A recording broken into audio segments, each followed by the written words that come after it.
Всем привет и добро пожаловать снова на мой канал. Сегодня я вам покажу, как сделать семейку кристалликов, брелок и очень миниатюрные подвесочки.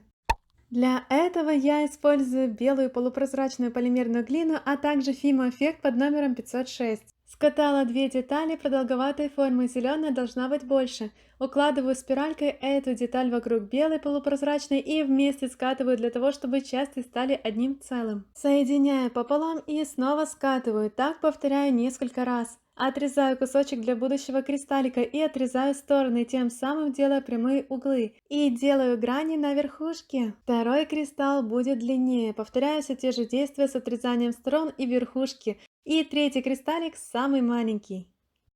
Из отрезков сделала крошечки и укладываю их у основания изделия. Вот так получилось. А из этих остатков можно сделать брелок. Точно так же скатываю и отрезаю лишнее по сторонам и на верхушке. После этого вкручиваю ушко для брелочка и отправляю запекаться на минут 20. И кстати, из остатков после брелочка я сделала еще 4 миниатюрных подвесочки. И сейчас покажу, как можно украсить все изделия. А вы заметили, как поменялся цвет после запекания? При помощи тонкой кисточки и белой акриловой краски я выделяю грани кристалликов, черной акриловой краской рисую глазки и ротики, а также розовой можно нарисовать кавайные щечки и после высыхания красок покрываю глянцевым прозрачным лаком.